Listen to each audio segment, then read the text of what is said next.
Wogan mounted the stairs, not daring to speculate upon the nature of the bad news. But his face was pale beneath its sunburn, and his hand trembled on the balustrade, for he knew, in his heart he knew, there could be only one piece of news which would make his haste or tardiness matters of no account. Both branches of the stairs ran up to a common landing, and in the wall facing him, midway between the two stairheads, was a great door of tulip wood. An usher stood by the door, and at Wogan's approach opened it. Wogan, however, signed to him to be silent. He wished to hear, not to speak, and so he slipped into the room unannounced. The door was closed silently behind him, and at once he was surprised by the remarkable silence, almost a cessation of life it seemed, in a room which was quite full. Wherever the broad bars of sunshine fell, as they slanted dusty with motes through the open lattices of the shutters, they striped a woman's dress or a man's velvet coat. Yet if anyone shuffled a foot or allowed a petticoat to rustle, that person glanced on each side guiltily. A group of people were gathered in front of the doorway. Their backs were towards Wogan, and they were, page 11, looking towards the center of the room. Wogan raised himself on his toes and looked that way too. Having looked, he sank down again, aware at once that he had traveled of late a long way in a little time, and that he was intolerably tired.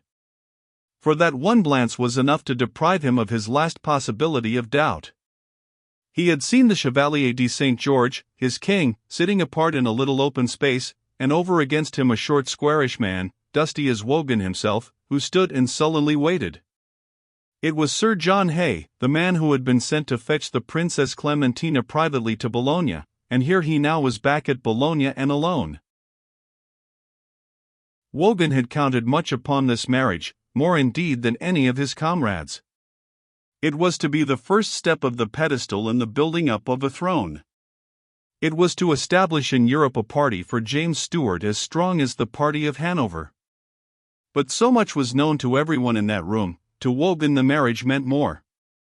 For even while he found himself muttering over and over with dry lips, as white and exhausted he leaned against the door, Clementina's qualifications, daughter of the King of Poland, cousin to the Emperor and to the King of Portugal, niece to the Electors of Treves, Bavaria, and Palatine, the image of the girl herself rose up before his eyes and struck her titles from his thoughts.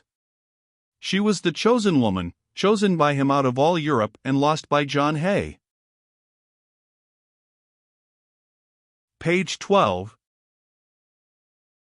He remembered very clearly at that moment his first meeting with her.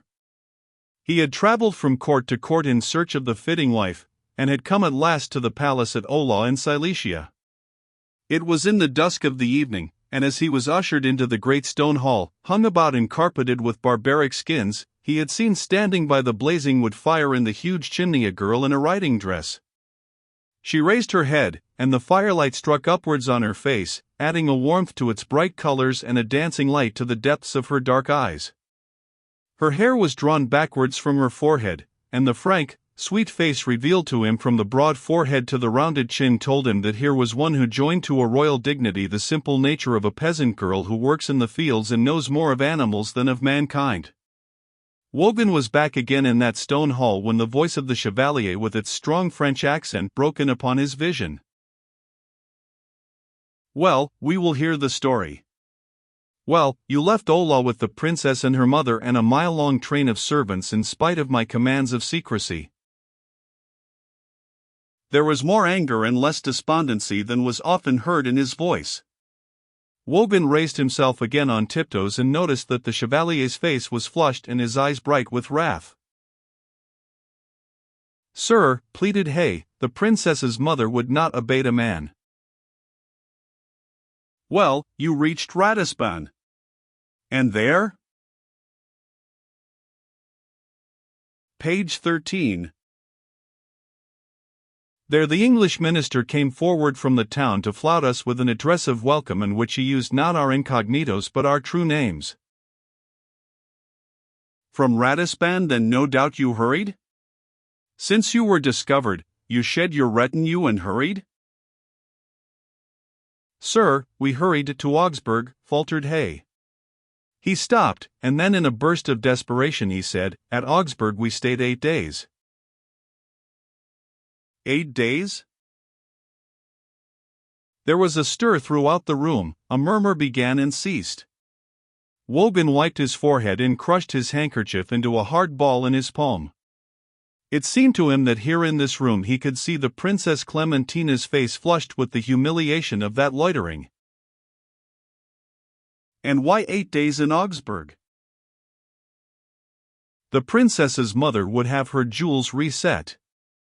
Augsburg is famous for its jewelers, stammered Hay. The murmur rose again, it became almost a cry of stupefaction. The chevalier sprang from his chair. Her jewels reset, he said. He repeated the words in bewilderment. Her jewels reset. Then he dropped again into his seat. I lose a wife, gentlemen, and very likely a kingdom too, so that a lady may have her jewels reset at Augsburg, where, to be sure, there are famous jewelers. His glance, wandering in a dazed way about the page 14 room, settled again on Hay. He stamped his foot on the ground in a feverish irritation. And those 8 days gave just the time for a courier from the Emperor at Vienna to pass you on the road and not press his horse. One should be glad of that.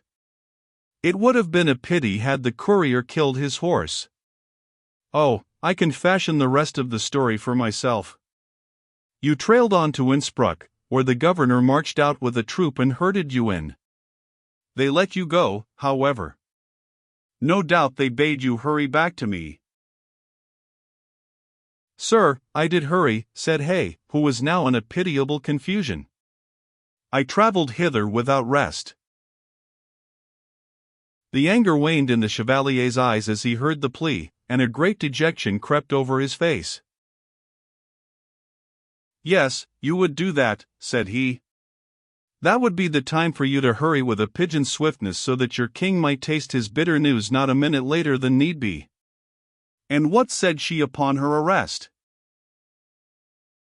The princess's mother, asked Hay, barely aware of what he said. No. Her Highness, the Princess Clementina. What said she? Sir, she covered her face with her hands for perhaps the space of a minute. Then she leaned forward to the governor, who stood by her carriage, and cried, "Shut 4 walls about me quick! I could sink into the earth for shame." Page 15. Wogan in those words heard her voice as clearly as he saw her face and the dry lips between which the voice passed. He had it in his heart to cry aloud, to send the words ringing through that hushed room. She would have tramped here barefoot had she had one guide with a spirit to match hers. For a moment he almost fancied that he had spoken them, and that he heard the echo of his voice vibrating down to silence. But he had not, and as he realized that he had not, a new thought occurred to him. No one had remarked his entrance into the room. The group in front still stood with their backs towards him. Since his entrance no one had remarked his presence. At once he turned and opened the door so gently that there was not so much as a click of the latch. He opened it just wide enough for himself to slip through, and he closed it behind him with the same caution. On the landing there was only the usher. Wogan looked over the balustrade. There was no one in the hall below. "You can keep a silent tongue," he said to the usher. "There's profit in it," and Wogan put his hand into his pocket. "You have not seen me if any ask." "Sir," said the man, "any bright object disturbs my vision." "You can see a crown, though," said Wogan. "Through a breeches pocket. But if I held it in my hand, it would dazzle you." Page 16. So much that I should be blind to the giver. The crown was offered and taken. Wogan went quietly down the stairs into the hall. There were a few lackeys at the door, but they would not concern themselves at all because Mr. Wogan had returned to Bologna. He looked carefully out into the street, chose a moment when it was empty, and hurried across it. He dived into the first dark alley that he came to, and following the winds and byways of the town made his way quickly to his lodging. He had the key to his door in his pocket, and he now kept it ready in his hand.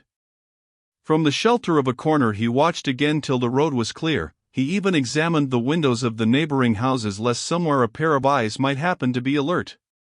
Then he made a run for his door, opened it without noise, and crept secretly as a thief up the stairs to his rooms, where he had the good fortune to find his servant. Wogan had no need to sign to him to be silent. The man was a veteran corporal of French guards who after many seasons of campaigning in Spain and the Low Countries had now for 5 years served Mr. Wogan. He looked at his master and without a word went off to make his bed. Wogan sat down and went carefully over in his mind every minute of the time since he had entered Bologna. No one had noticed him when he rode in as the lady's postilion, no one. He was sure of that. The lady herself did not know him from Adam, and fancied him an Italian into the bargain, of page 17, that, too, he had no doubt. The handful of lackeys at the door of the king's house need not be taken into account. They might gossip among themselves, but Wogan's appearances and disappearances were so ordinary a matter, even that was unlikely. The usher's silence he had already secured. There was only one acquaintance who had met and spoken with him, and that by the best of good fortune was Harry Whittington, the idler who took his banishment and his king's misfortunes with an equally light heart, and gave never a thought at all to anything weightier than a gamecock. Wogan's spirits revived. He had not yet come to the end of his luck. He sat down and wrote a short letter and sealed it up. "Marnia," he called out in a low voice, and his servant came from the adjoining room, "take this to Mr. Edgar, the king's secretary, as soon as it grows dusk. Have a care that no one sees you deliver it.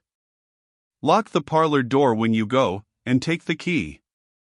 I am not yet back from Rome." With that Wogan remembered that he had not slept for 48 hours. Within 2 minutes he was between the sheets, within 5 he was asleep. Page 18.